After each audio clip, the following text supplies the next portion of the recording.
الفاتحة. قال الله تعالى في شأن حبيبه إن الله وملائكته يصلون على النبي يا أيها الذين آمنوا صلوا عليه وسلموا تسليما. اللهم صل على سيدنا وشفيعنا وحبيبنا ومولانا محمد معدن الجود والكرم وعلى آله وبارك وسلم صلاة وسلام عليك يا رسول الله صلی اللہ تعالی علیہ وسلم. لا الہ الا اللہ محمد رسول اللہ صلی اللہ تعالی علیہ وسلم.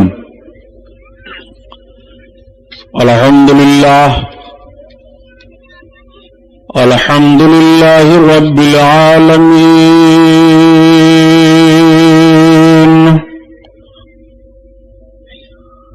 الصلاة والسلام على سيد المرسلين وعلى آله الطاهرين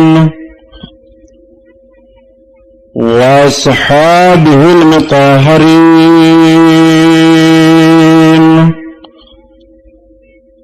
وابنه الغوث العظم الجيلاني محي الدين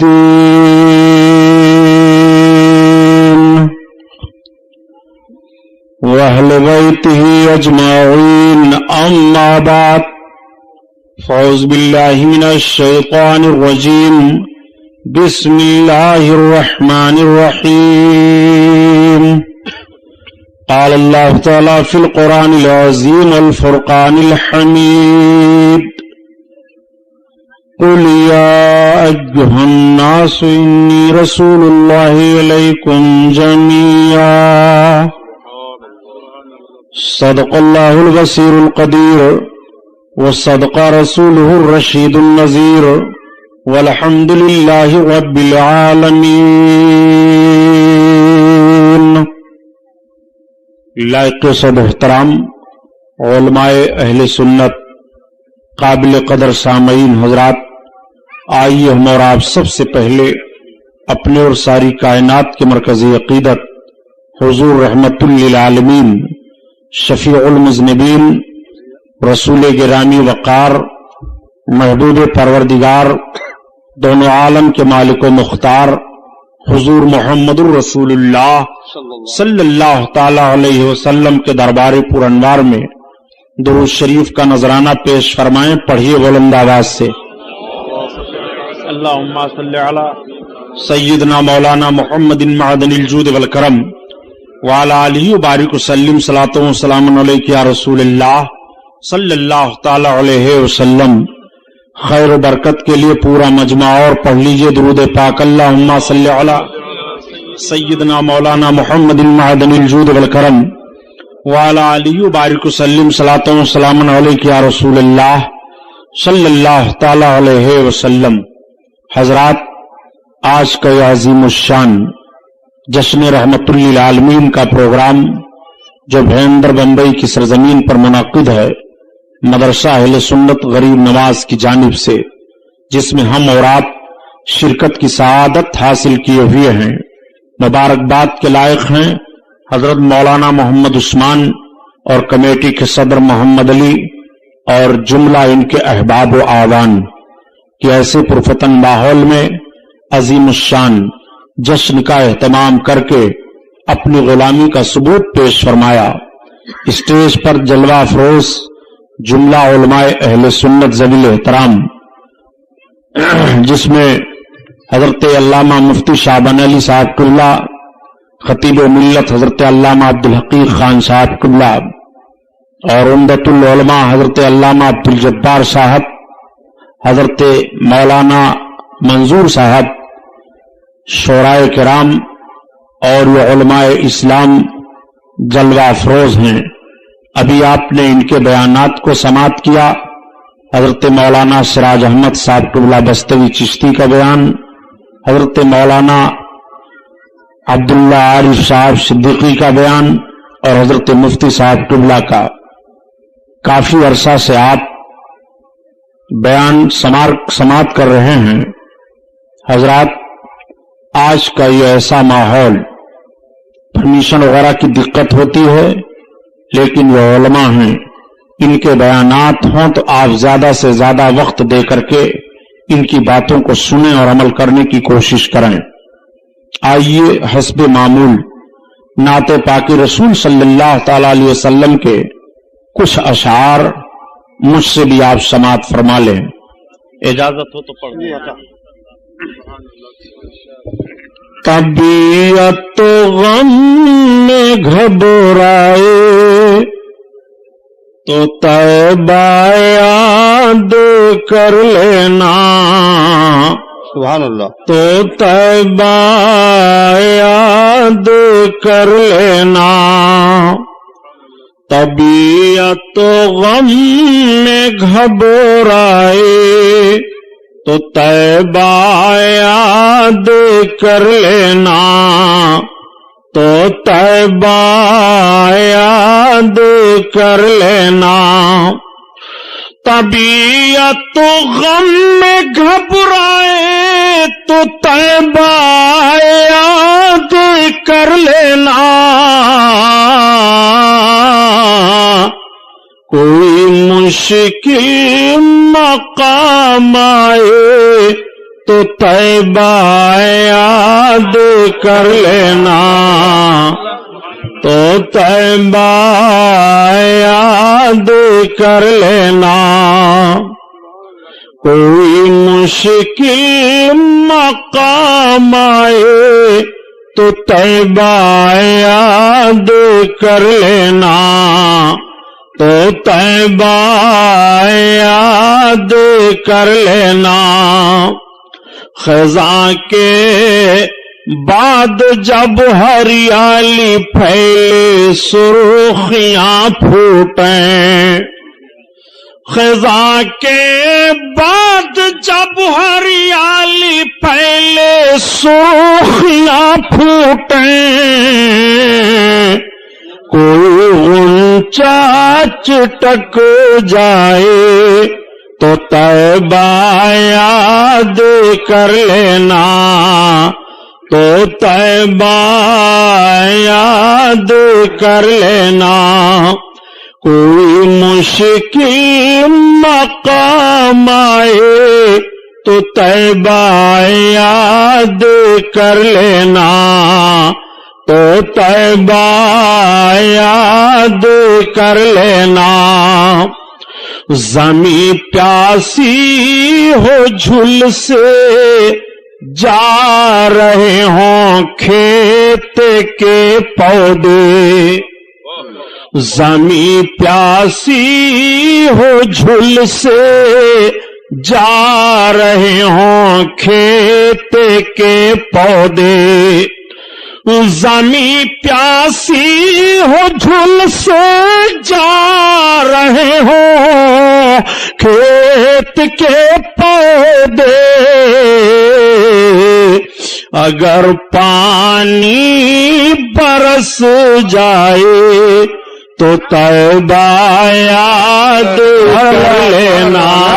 تکبیر، نعرہ رسالت، جشن رحمت للعالمین، نعرہ تکبیر، نعرہ رسالت، سبحان اللہ۔ اگر پانی برس جائے تو طیبہ یاد کر لینا، تو طیبہ یاد کر لینا۔ کس شان سے حسان بولے، فدائے حامل قرآن بولے، غلام موتی ایمان بولے، وہ نکتہ رس دقیقہ دان بولے، ادب کا مطلع تابان بولے، وہ احسن من کلم ترقت عینی وہ اجمل من کلم تلد النساء، خلقتا مبرعا من کل عیب کانکا قد خلقتا کما تشاء۔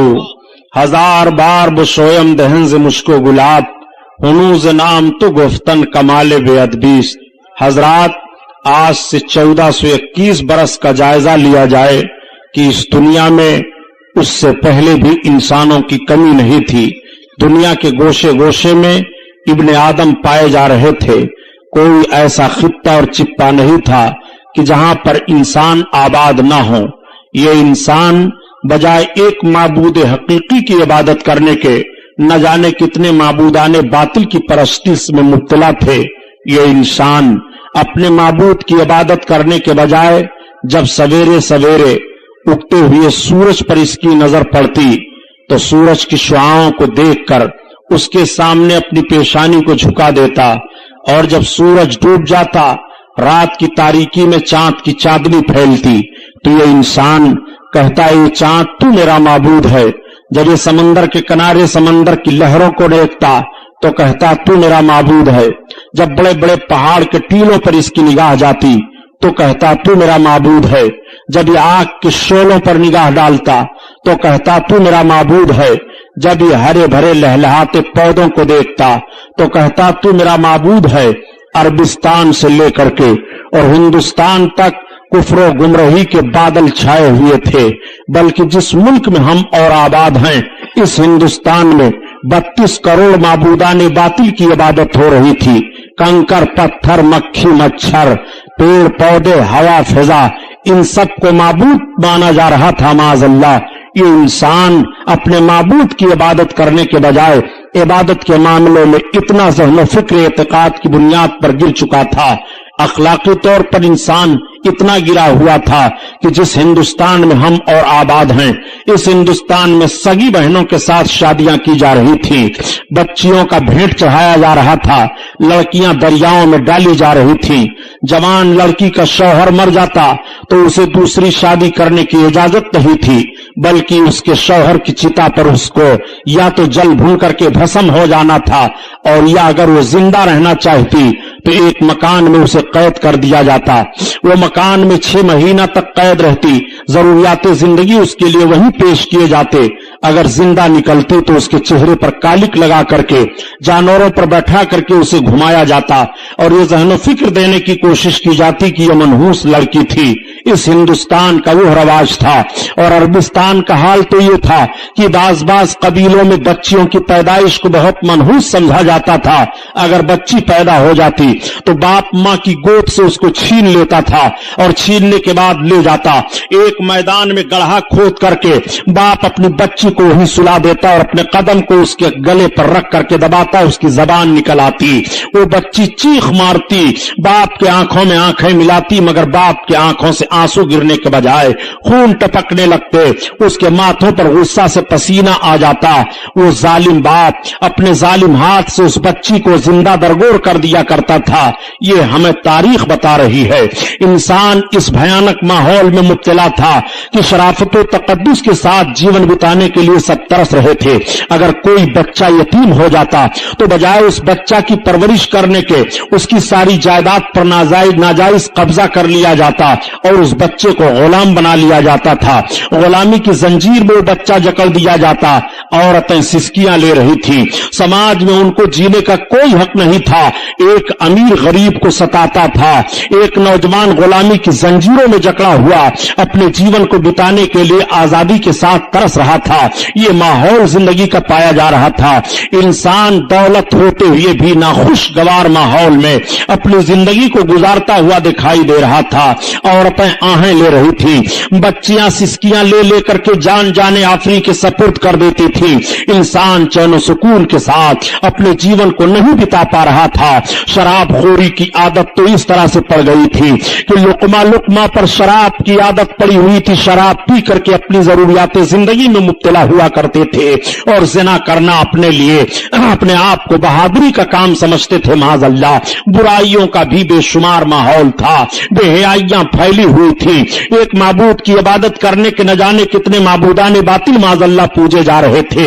حضرت عیسیٰ پیغمبر علیہ الصلوۃ والتسلیم نے ایک معبود کی عبادت کا حکم دیا تھا اور نشر فرمایا تھا. تعلیم عیسوی کو قریب 500 برس کا عرصہ گزر چکا تھا، مگر بجائے معبودان باطل مگر بجائے ایک معبود حقیقی کی عبادت کرنے کے تین معبودوں کے معاذ اللہ قائل ہو گئے تھے. خود حضرت عیسیٰ پیغمبر علیہ السلام کو خدا کا بیٹا کہہ دیا تھا، ان کی ماں کو خدا کی بیوی بنا دیا تھا. معاذ اللہ تثلیث کے قائل ہو کر کے حضرت عیسیٰ علیہ علیہ السلام کے پیغمبر حضرت عیسیٰ علیہ السلام کے پیغام میں انٹرفیئر کر دیا تھا، یہ ماحول دنیا کا پایا جا رہا تھا۔ اللہ تعالیٰ نے اپنے بندوں پر کرم فرمایا اور اپنے آخری پیغمبر حضور محمد رسول اللہ صلی اللہ تعالیٰ علیہ وسلم کو عرب دیش میں مکہ کی سرزمین پر خاندان قریش میں حضرت عبد المطلب کے گھر حضرت آمنہ خاتون رضی اللہ تعالیٰ عنہا کے بطن اقدس سے اس دنیا میں مبعوث فرمایا۔ جب میرے آقا اس دنیا میں طلوع اجلال فرماتے ہیں، نبی کونین صلی اللہ علیہ وسلم کی آمد بسعادت ہوتی ہے، مکہ کے لوگ حیران رہ جاتے ہیں۔ اس صبح کو دیکھنے کے بعد میرے آقا اس دنیا میں صبح سویرے تشریف لائے، دوشنبہ کا دن تھا، اور جب نبی سویرے تشریف لاتے ہیں تو عقل نے ایک سوال کیا، آخر پیغمبر اسلام سویرے سویرے کیوں آئے؟ مکمل دن کے اجالے میں کیوں نہیں آئے؟ یا مکمل رات کے اندھیرے میں کیوں نہیں آئے؟ تو فوراً عقل نے جواب دیا، سنو، اگر پیغمبر اسلام مکمل رات کے اندھیرے میں آتے تو رات چیلنج کر دیتی، یہ دن تیری کوئی حقیقت نہیں ہے۔ پیغمبر اسلام ہم میں تشریف لائے ہیں، اور اگر دن کے مکمل اجالے میں میرے آقا تشریف لاتے تو دن کا مکمل اجالا چیلنج کر دیتا، یہ رات تیری کوئی حقیقت نہیں ہے۔ نبی آخر الزمان مجھ میں تشریف لائے ہیں، میرے آقا سویرے سویرے ایسے وقت میں تشریف لا رہے ہیں کہ دن کا اجالا آتے آتے چہرے مصطفیٰ کی زیارت کر لے، اور رات کا اندھیرا جاتے جاتے رخ مصطفیٰ کی زیارت کر لے۔ ایسے ماحول میں حضور محمد رسول اللہ صلی اللہ تعالیٰ علیہ وسلم طلوع اجلال فرماتے ہیں مکہ کی سرزمین پر، اور جب میرے آقا سویرے سویرے مکہ کی سرزمین پر تشریف لائے تو مکہ کی گلیاں مہک رہی ہیں، مکہ کی ہوا فضا مہک رہی ہے، مکہ کے در و دیوار مہک رہے ہیں، مکہ کی شاہراہیں مہک رہی ہیں، مکہ کی وادیاں مہک رہی ہیں، مکہ کی پہاڑیاں مہک رہی ہیں، ہر طرف سے خوشبو آ رہی ہے، ہر طرف ایک عجیب سما بدھا ہوا ہے۔ میرے آقا سویرے سویرے تشریف لائے ہیں، ایک عجیب انقلاب مکہ میں برپا ہوا۔ سارے سردانے اور سرداران مکہ جب سویرے سویرے سو کر کے اٹھتے ہیں اور آ کر کے حرم شریف کے سامنے اکٹھا ہوتے ہیں تو آپس میں بات چیت شروع ہو جاتی ہے۔ کوئی کہہ رہا ہے آج میرا گھر مہک رہا ہے، کوئی کہہ رہا ہے آج میرے گھر پر بیمار میرا باپ تھا بلا دوا کے اچھا ہو گیا ہے، کوئی کہہ رہا ہے ابھی سویرے میں نے اپنے جانوروں کا جائزہ لیا تو جو جانور دودھ نہیں دے رہے تھے ان کے بھی تھن دودھ سے بھرے دکھائی دے رہے ہیں۔ کوئی کہہ رہا ہے ابھی سویرے سویرے میں نے اپنے باغیچوں کا جائزہ لیا تو میں نے دیکھا کہ جو درخت سوکھے تھے وہ ہرے ہو گئے ہیں اور درختوں میں بن موسم کے پھل لگے دکھائی دے رہے ہیں۔ بڑے اچھے انداز سے کہا بیکل بلرام پوری نے، آج للن ہاشم کے آئے دھرتی بھیو جیاری، آج للن ہاشم کے آئے دھرتی بھیو جیاری، اور بن موسم کے پھل گئے بگیا پھول سج گئی ڈاری، ڈولے خلد کئی مست بیریا، چدرما نور لٹاویلا، چدرما نور لٹاویلا۔ بن موسم میں باغوں میں درختوں میں پھل لگے دکھائی دے رہے ہیں۔ مکہ کی شاہراہ پر سرداران مکہ آپس میں یہی بات چیت کر رہے ہیں کہ یہ انقلاب کیسے برپا ہوا، آخر مکہ کی وادیاں کیوں مہک رہی ہیں اور مکہ میں گھر گھر سے خوشبو کیسی آ رہی ہے۔ تب تک ایک سردار خانے کعبہ کے اندر سے آ کر کے پہنچا، اس نے کہا اے سرداران مکہ یہ اجتماع کیسا ہو رہا ہے؟ سارے سرداروں نے کہا انقلاب تم نہیں دیکھ رہے ہو، یہ خوشبو کیسی آ رہی ہے، پورا حرم شریف مہک رہا ہے، یہ اندازہ تمہیں نہیں لگ رہا ہے؟ آج جانوروں کو دیکھو تو ان کے تھن دودھ سے بھرے دکھائی دے رہے ہیں، سوکھے ہوئے درخت ہرے ہو گئے ہیں، کیا یہ انقلاب تم نہیں دیکھ رہے ہو؟ اس نے کہا سنو جو میں دیکھ کر کے آ رہا ہوں اگر بتاؤں گا تو تعجب کرو گے۔ کہا تم کیا دیکھ کر کے آ رہے ہو؟ کہا ابھی خانے کعبہ کا طواف کر کے میں آ رہا ہوں، میں نے خانے کعبہ کا طواف کر کے جب مکمل کیا اور چلنے کا ارادہ کیا تو دیکھا کہ سردار قریش عبد المطلب اپنی گود میں ایک بڑا حسین و جمیل بچہ لے کر کے کعبہ کی طرف آ رہے ہیں۔ اتنا خوبصورت بچہ میری نگاہ نے نہیں دیکھا۔ میرا اندازہ ہے کہ مکہ میں کسی قبیلہ میں کسی خاتون نے اتنا خوبصورت بچہ جنا نہیں، کسی خاندان میں اتنا عظیم الشان بچہ پیدا نہیں ہوا۔ وہ اتنا خوبصورت بچہ ہے، وہ اتنا حسین و جمیل بچہ ہے کہ سردار قریش عبد المطلب جو اس بچے کو لے کر کے کعبہ کی طرف بڑھتے رہے، میں مڑ مڑ کر کے دیکھتا رہا، اور جب وہ کعبہ کے قریب پہنچے ہیں تو میری نگاہ فیصلہ نہ کر سکی کہ عبد المطلب کعبہ کی طرف بڑھے چلے جا رہے ہیں کہ کعبہ ان کی طرف جھکا چلا آ رہا ہے. ہماری نگاہ نے یہ دیکھا ہے محراب کعبہ جھک گئی ہے. اس بچہ کو لے کر کے جب سردار قریش کعبہ کے قریب پہنچے ہیں اعلی حضرت عظیم البرکت اسی طرف اشارہ فرماتے ہیں کہ جس کے سجدے کو محراب کعبہ جھکی ان بھاووں کی لطافت پہ لاکھوں سلام لاکھوں سلام. اللہ اللہ صلی اللہ تعالی علیہ وسلم کی ولادت بسعادت ہوئی ہے. میرے سرکار تشریف لائے ہیں, نبی کریم مبعوث ہوئے ہیں, ابھی نبوت و رسالت کا اعلان نہیں ہوا. آپ اس بات کو ذہن و فکر میں رکھتے ہوئے چلیے گا. آقا کریم صلی اللہ تعالی علیہ وسلم کو آپ کے دادا جان لے کر کے خانہ کعبہ کا طواف کرا رہے ہیں. سرداران مکہ نے کہا چلو دیکھا تو جائے سردار قریش کی گود میں کتنا حسین و جمیل بچہ ہے. اب سارے سردار آگے بڑھ گئے. آپ کے دادا جان طواف کرتے ہیں اور آقا کو طواف کرا کر کے پھر دعا مانگ کر کے باہر تشریف لا رہے ہیں. تب تک سرداران مکہ پہنچ گئے. تمام سرداروں نے کہا اے سردار قریش, ہم نے سنا ہے کہ آپ کی گود میں بڑا حسین و جمیل بچہ ہے, ہم اس بچہ کی زیارت کرنا چاہ رہے ہیں. جیسے ہی آقا کریم صلی اللہ علیہ وسلم کے رخ نبوت پر سرداروں کی نگاہ پڑی, آقا کے دادا جان نے اپنی باہوں کو پھیلایا تو گویا اعلی حضرت عظیم البرکت کی زبان میں وہ اس طرح بول پڑے, وہ کمال حسن حضور ہے کہ گمان نقص جہاں نہیں, اور یہی پھول خار سے دور ہے, یہی شمع ہے کہ دھواں نہیں دھواں نہیں.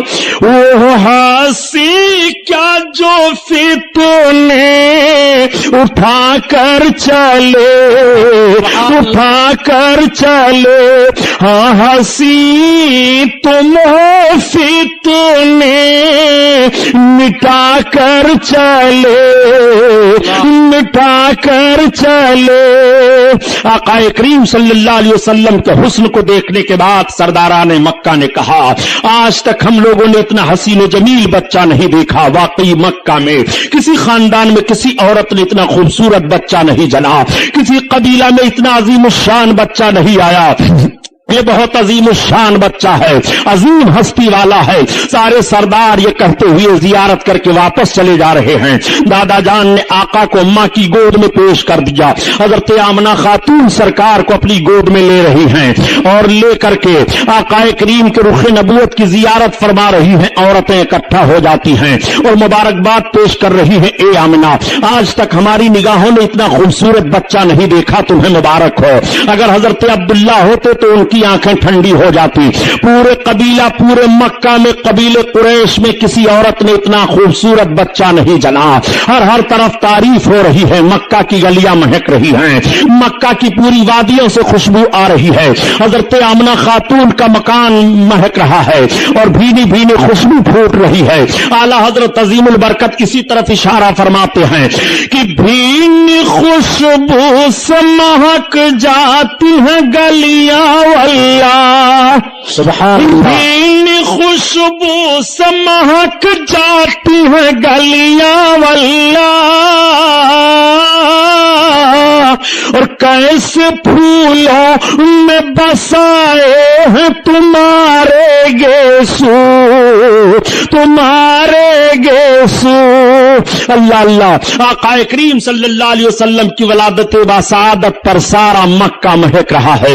آقا کریم صلی اللہ علیہ وسلم کی ماں ارشاد فرماتی ہیں کہ جب میرے بیٹے محمد کی ولادت کا وقت ہوا تو ایک ایسی روشنی ظاہر ہوئی کہ اس روشنی میں نے ایران کی چراگاہوں میں جو اونٹ چر رہے تھے اور ان کی گردنوں میں جو قلادے پڑے تھے وہ سب میں نے دیکھ لیا۔ نبی کونین صلی اللہ علیہ وسلم کی ماں ارشاد فرماتی ہیں، ایک روایت میں ہے کہ ایسی روشنی ظاہر ہوئی کہ میں نے مشرق و مغرب کو ملاحظہ کر لیا۔ نبی کونین صلی اللہ علیہ وسلم کی ماں ارشاد فرماتی ہیں کہ جب میرے بیٹے محمد کی ولادت کا وقت ہوا تو کوئی غیب سے آواز دے رہا تھا، اے امام الانبیاء کی ماں تمہیں مبارک ہو، یہ جو تمہاری گود میں جا رہے ہیں ان کا نام آسمان پر احمد ہے، زمین پر محمد ہے۔ نبی کونین صلی اللہ علیہ وسلم کی ماں ارشاد فرما رہی ہیں کہ جب میرے بیٹے محمد کی ولادت بسعادت ہوئی تو ان کی زمین پر پیشانی لگی اور ان کی ایک انگلی آسمان کی طرف اٹھی ہوئی تھی اور انہوں نے اپنی زبان سے 3 مرتبہ کہا۔ پہلی بار تو کہا اللہ اکبر،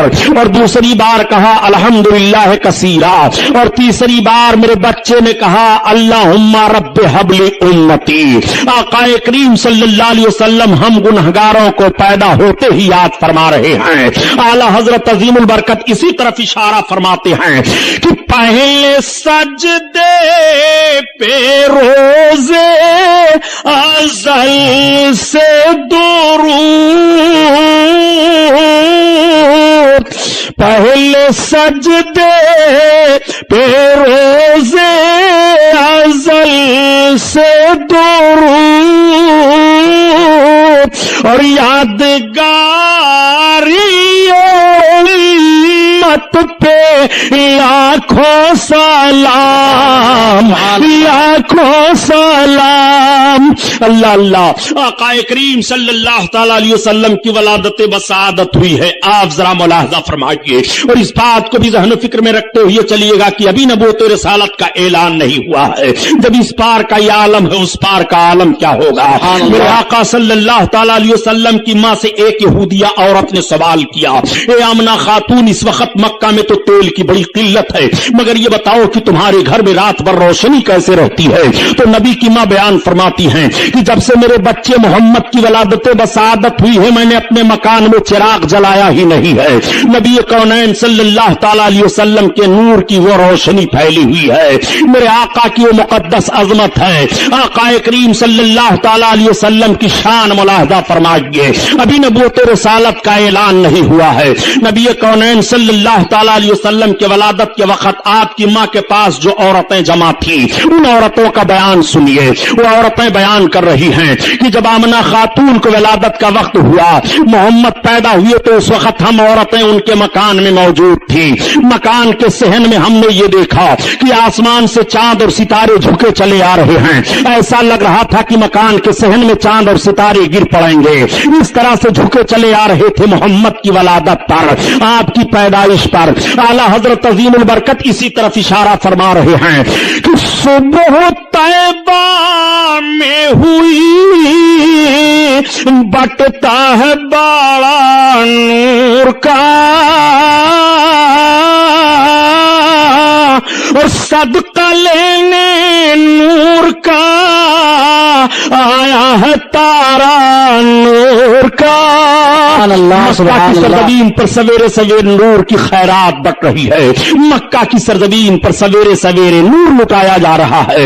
اسی لیے تو اعلیٰ حضرت عظیم البرکت فرماتے ہیں کہ میرے آقا کے نور کا صدقہ اس طرح سے لٹایا جا رہا تھا، آقا کریم صلی اللہ تعالی علیہ وسلم کے نور کا صدقہ اس طرح سے لوٹ رہے تھے، اتار کر ان کے رخ کا صدقہ نور کا بٹ رہا تھا باڑا، کہ چاند سورج مچل مچل کر جبی کی خیرات مانگتے تھے، کہ چاند سورج مچل مچل کر جبی کی خیرات مانگتے تھے۔ سبحان اللہ سبحان اللہ۔ آقا کریم صلی اللہ تعالی علیہ وسلم کی ولادت بسعادت ہوئی ہے، میرے آقا اس دنیا میں تشریف لائے ہیں۔ آقا کریم کے نور کا صدقہ کس نے نہیں لیا؟ چاند ستارے نے نور کا صدقہ لیا، سورج نے نور کا صدقہ لیا، نبی پیدا ہوئے ہیں۔ آقا کریم اپنی ماں کی گود میں ہیں، تمام عورتیں زیارت کرنے کے لیے آ رہی ہیں اور عرض کرتی ہیں، اے آمنہ خاتون تمہیں مبارک ہو، تمہاری گود میں جو بچہ آیا ہے یہ تو ختنہ شدہ پیدا پیدا ہوئے ہیں، ان کے ختنہ کی ضرورت ہی نہیں ہے۔ میرے آقا صلی اللہ علیہ وسلم کے حسن کی زیارت تمام قبیلے کے لوگ کر رہے ہیں، پورے مکہ کے گھر گھر میں سرکار کی ولادت کی خبر پھیل گئی ہے، ساری عورتیں سارے مرد دیکھنے کے لیے آ رہے ہیں۔ حضرت آمنہ خاتون کا گھر زیارت گاہ بنا ہوا ہے، ایسی بھیڑ ہو رہی ہے کہ دیکھنے کے بعد سارے لوگ یہی بیان دے رہے ہیں کہ اتنا عظیم الشان بچہ مکہ کی سرزمین پر کسی قبیلہ میں کسی خاندان میں پیدا نہیں ہوا۔ میرے آقا کے حسن کا تذکرہ ہو رہا ہے، ولادت کے وقت جو باتیں ظاہر ہوئی اس کا ذکر ہو رہا ہے۔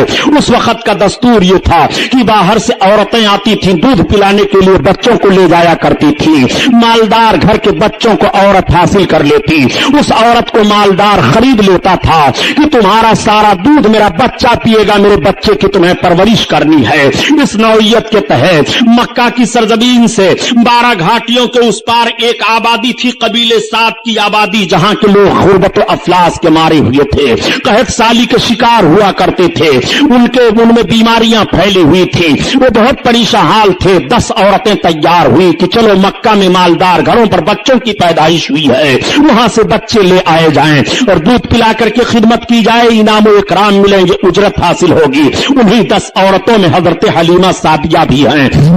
حضرت حلیمہ سعدیہ نے کہا میں جانے کی طاقت نہیں رکھ رہی ہوں۔ عورتوں نے کہا حلیمہ تمہیں چلنا پڑے گا۔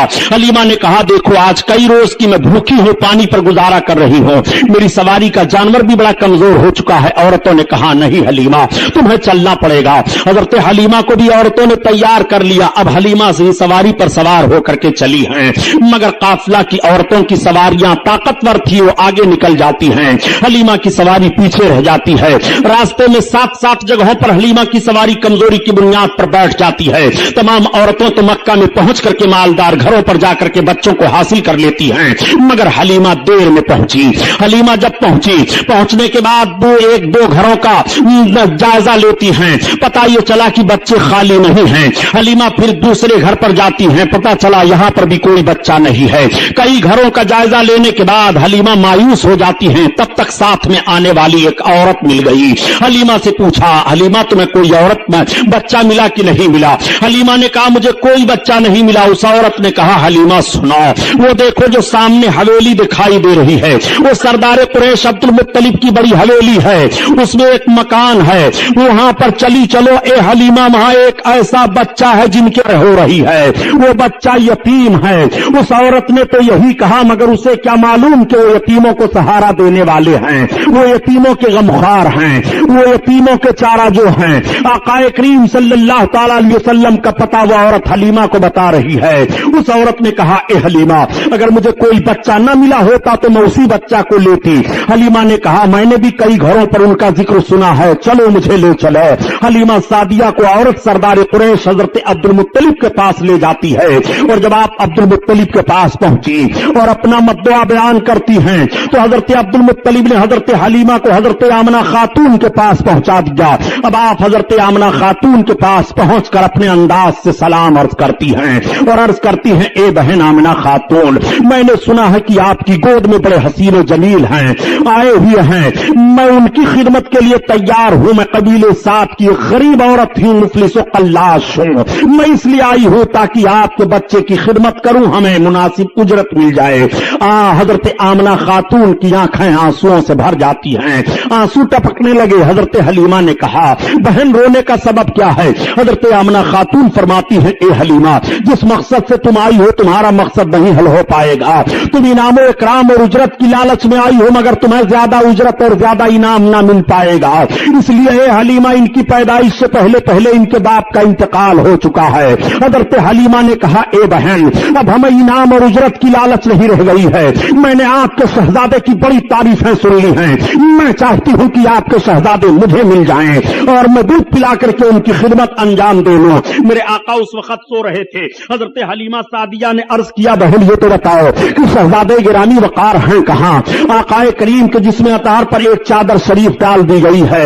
حضرت آمنہ خاتون نے جیسے چادر کو آپ کے جسم اطہار سے ہٹایا تو حضرت حلیمہ بیان فرماتی ہے کہ محمد سو رہے تھے، جیسے میرے آقا کے رخ انور سے چادر کا ہٹنا سبحان اللہ پر آقا کے مسکراہٹ کھیل جاتی ہے، سوتا ہوا میرا بچہ مسکرانے لگے تو کتنا اچھا لگتا ہے. اور یہ تو کائنات کے داتا ہیں, مسکرا رہے ہیں. نبی کونین ہیں, مسکرا رہے ہیں. رحمت للعالمین ہیں, مسکرا رہے ہیں. بشیر و نذیر ہیں, مسکرا رہے ہیں. غریبوں کی غربت دور فرمانے والے ہیں, مسکرا رہے ہیں. حضرت حلیمہ فرماتی ہیں کہ محمد کے لب پر مسکراہٹ کھیل گئی. میں نے دوڑ کر کے ان کو اٹھا لیا اور ان کے رخسار نبوت کا بوسہ لیا. اعلیٰ حضرت عظیم البرکت اسی لیے بیان پر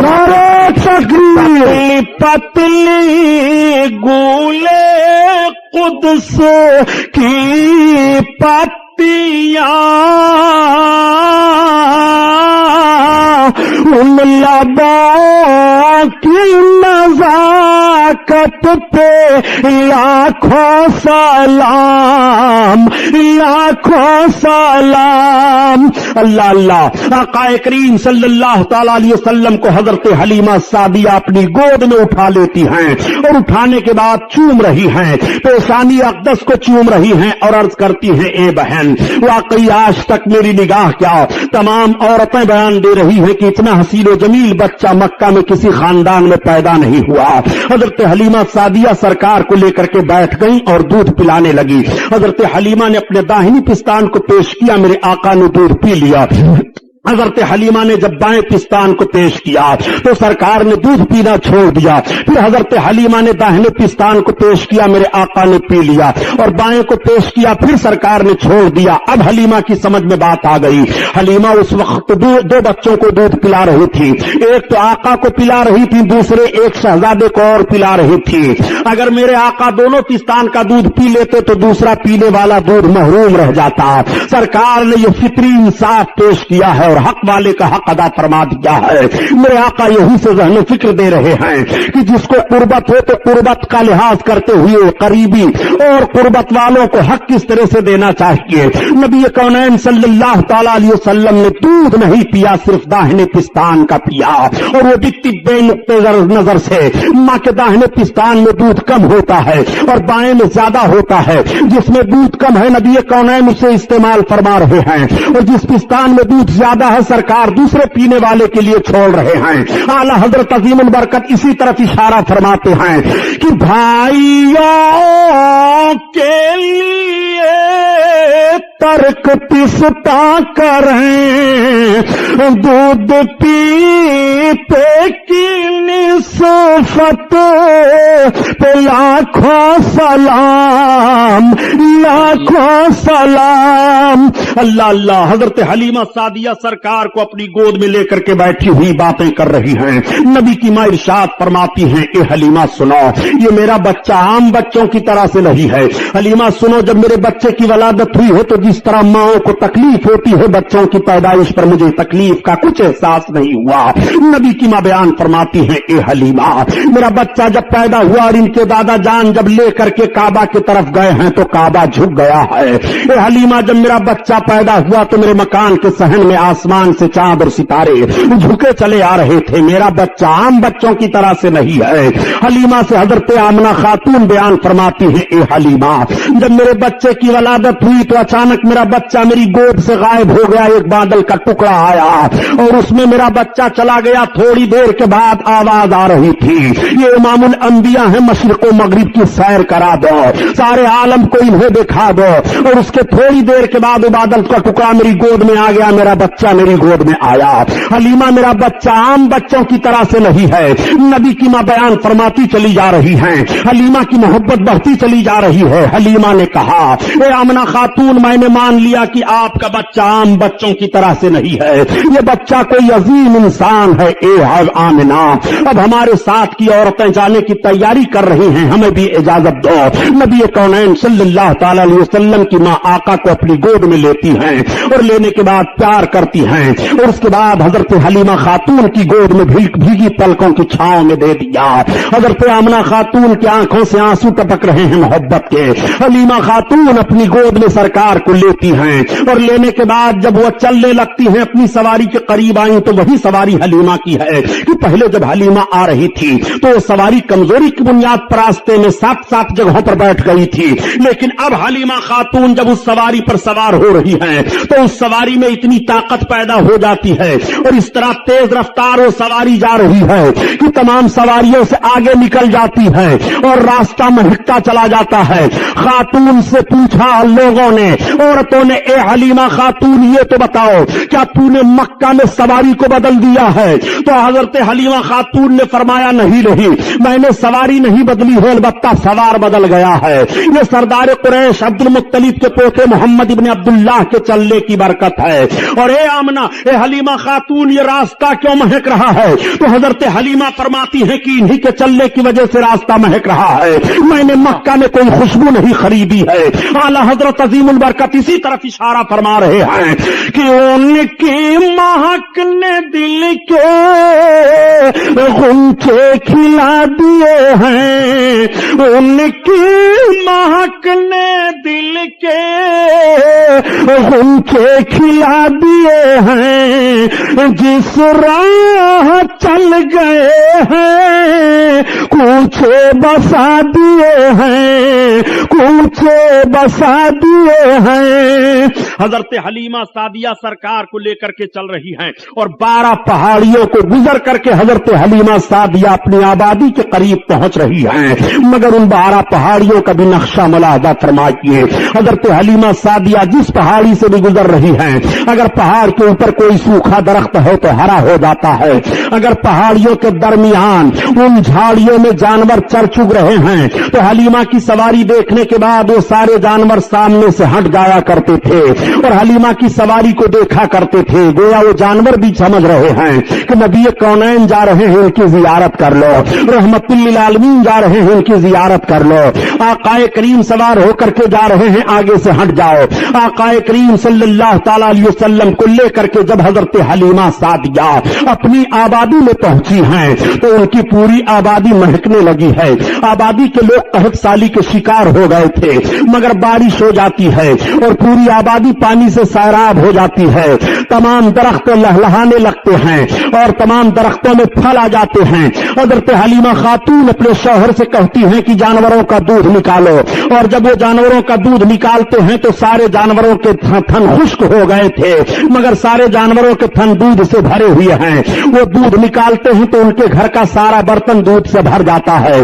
لوگوں نے پوچھا اے حلیمہ یہ تیرے جانور اتنا دودھ کیسے دے رہے ہیں؟ تو حلیمہ نے کہا میرے ہی جانور نہیں بلکہ آبادی کے سارے جانوروں کو دیکھو، اب سارے لوگ دیکھ رہے ہیں تو سارے جانوروں کے تھن دودھ سے بھرے ہوئے ہیں۔ حلیمہ نے کہا یہ سردار قریش عبد المطلب کے پوتے محمد ابن عبداللہ کے آنے کی برکت ہے، اب سارے لوگ سرکار کی زیارت کر رہے ہیں اور کہہ رہے ہیں اے حلیمہ آج تک ہماری آبادی میں اتنا عظیم الشان بچہ نہیں آیا، اتنا حسین و جمیل بچہ نہیں آیا، اتنا خوبصورت بچہ نہیں آیا، حلیمہ تم بہت برکت والا بچہ لے کر کے آئی ہو۔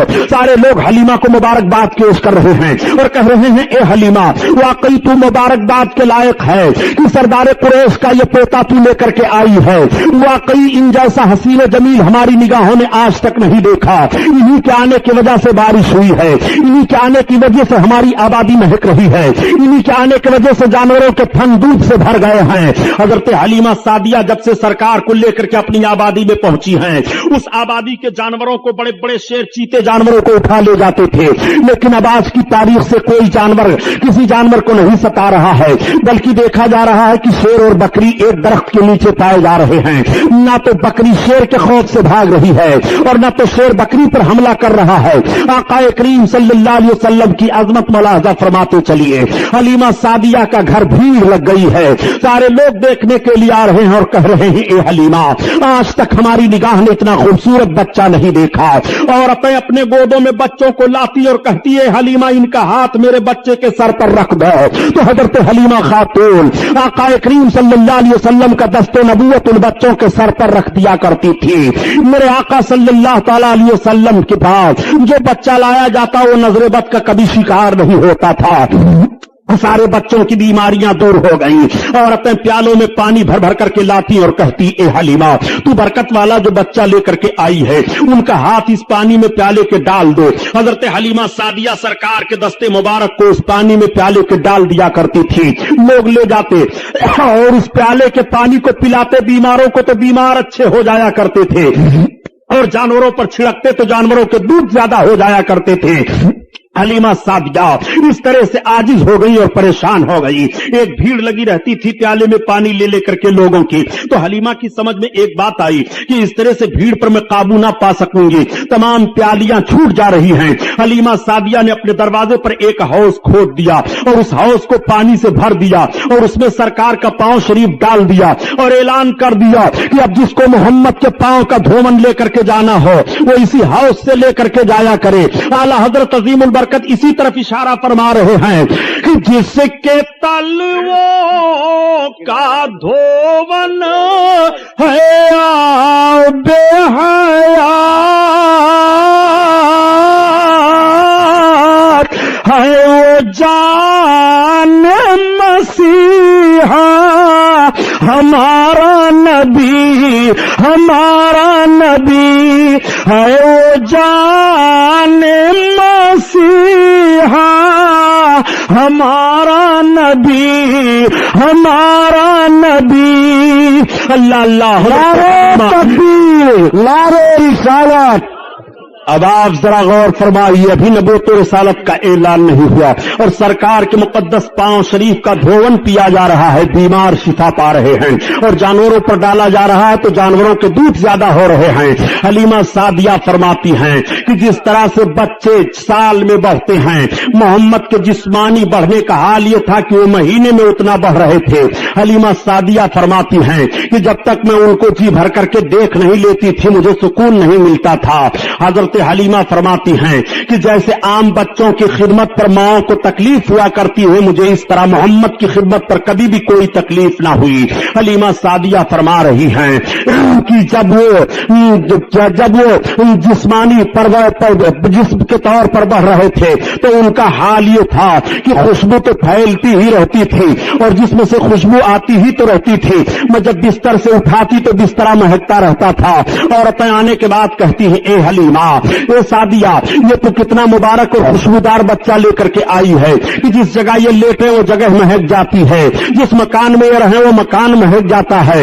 حضرت حلیمہ سعدیہ آقا کریم صلی اللہ تعالی علیہ وسلم کو ایک روز دودھ پلاتی ہیں اور دودھ پلانے کے بعد رات کی تاریکی ہے, چاند نکلا ہے, چاندنی پھیلی ہے, سلا دیتی ہیں. آج بھی ماؤں کی عادت ہوتی ہے کہ مائیں جب اپنے بچوں کو دودھ پلاتی ہیں اور دودھ پلانے کے بعد سلا دیتی ہیں تو دیکھ لیتی ہیں کہ میرا بچہ سو رہا ہے کہ جاگ رہا ہے. اگر بچہ سو جاتا ہے تو ماں مطمئن ہو جاتی ہے اور اگر بچہ جاگتا ہوتا ہے تو ماں اپنے بچے کو تھپکیاں دے کر کے سلانے کی کوشش کرتی ہے. ٹھیک حضرت حلیمہ سعدیہ نے سرکار کو دودھ پلایا اور دودھ پلانے کے بعد سلا دیا. اب حضرت حلیمہ کہہ رہی ہے کہ میں نے غور کیا کہ لاؤ دیکھو محمد سو رہے ہیں کہ جاگ رہے ہیں. تو حلیمہ کہتی ہیں جیسے میری نگاہ پڑی تو میں نے دیکھا کہ ان کی ایک انگلی داہنی طرف جا رہی ہے اور کبھی بائیں طرف جا رہی ہے اور کبھی سرہانے کی طرف جا رہی ہے اور کبھی پائپی کی جانب جا رہی ہے. حلیمہ کہتی ہیں جب میں نے غور کیا تو محمد کی انگلی جدھر جا رہی تھی آسمان پر چاند اسی طرف جا رہا تھا.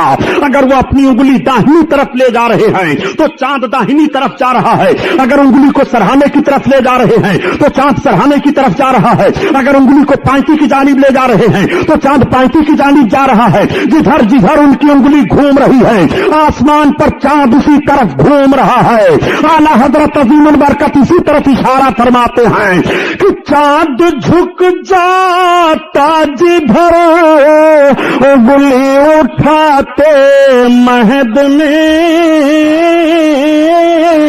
کیا ہی چلتا تھا اشاروں پر کھلونا نور کا. آئیے تقریر. نعرہ تکبیر, نعرہ تکبیر, نعرہ رسالت, نعرہ رسالت. جشن رحمت للعالمین حضرت علامہ مولانا غلام محی الدین صاحب قبلہ. نعرہ تکبیر. صلی اللہ تعالیٰ علیہ وسلم کا کریمانہ حال ملاحظہ فرمائیے. حضرت حلیمہ سعدیہ فرماتی ہیں کہ میں دیکھ کر کے دنگ رہ گئی. حضرت حلیمہ فرماتی ہیں یہ محمد کا عالم ہے. تمام عورتوں سے حضرت حلیمہ سعدیہ ذکر کر رہی ہیں. آقا کریم صلی اللہ تعالیٰ علیہ وسلم حضرت حلیمہ کی گود میں ہیں. عورتیں دیکھنے کے بعد کہتی ہیں حلیمہ کتنا برکت والا بچہ لے کر کے آئی ہو. پورے قبیلے سعد میں شہرا ہے. آقا کریم کی برکتیں ظاہر ہیں. حلیمہ سعدیہ سرکار کو دودھ پلا رہی ہیں اور بیان دیتی ہیں کہ حلیمہ کا بیان ہے کہ جس طرح سے بچوں کی خدمت پر پرورش کو ماں کو تکلیف ہوتی ہے مجھے کبھی بھی اس کا احساس نہیں ہوا.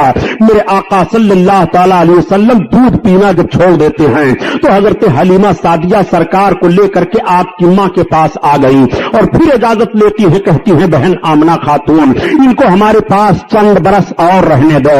چنانچہ حضرت آمنہ خاتون سے اجازت لے کر کے سرکار کو پھر لے کر کے چلی جا رہی ہیں. اب میرے آقا حضرت حلیمہ رضی اللہ تعالیٰ عنہ کے گھر ہیں. سرکار جسمانی حالت پر ایسے ماحول میں پہنچ گئے کہ میرے سرکار زمین پر تشریف فرما ہو کر کے چل رہے ہیں مگر قدم میں کوئی لڑکھڑاہٹ نہیں ہے, کوئی لغزش نہیں ہے, کوئی لرزہ نہیں ہے.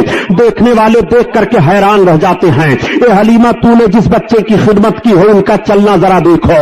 اور بچے جب چلتے ہیں تو اپنے دونوں پاؤں کے بل گھسٹتے ہوئے چلتے ہیں مگر میرے سرکار کبھی پاؤں کے بل گھسٹتے ہوئے نہیں چلے. مکمل سیدھے انداز سے کھڑے ہو کر کے چل رہے ہیں اور قدم میں لغزش اور لرزہ نہیں ہے بلکہ عقل آواز دے رہی ہے ہم کو بننا ہے نشان راہ منزل. دوستو ہم اگر بھٹکے تو کتنے کارواں کھو جائیں گے. کریم صلی اللہ علیہ وسلم اس طرح سے چل رہے ہیں. دیکھنے کے بعد لوگ اشاش کر رہے ہیں اور تعجب کر رہے ہیں اور سارے بچوں کی چال دیکھ رہے ہیں مگر میرے آقا کی رفتار عجیب ہے, مثال نہیں ہے. میرے سرکار کے چلنے کا کوئی جواب نہیں ہے. تمام قبیلہ کی مرد اور عورتیں دیکھ کر کے سب حیران رہ جاتے ہیں. حلیمہ ذرا ان کا چلنا دیکھو, واقعی بہت برکت والا بچہ لے کر کے آئی ہو حلیمہ. آج تک اس رفتار سے ہم لوگوں نے بچوں کو چلتے ہوئے نہیں دیکھا. میرے سرکار اچھے انداز سے چل رہے ہیں. ایک مرتبہ میرے آقا صلی اللہ تعالیٰ علیہ وسلم نے حضرت حلیمہ سعدیہ سے ارشاد فرمایا امی یہ تو بتاؤ کہ عبداللہ کہاں جایا کرتے ہیں. حضرت حلیمہ کے لڑکے عبداللہ تھے. تب تک حلیمہ نے عرض کیا بیٹا تمہارے بھائی عبداللہ جنگل میں بکریوں کو لے کر کے چرانے کے لیے جایا کرتے ہیں.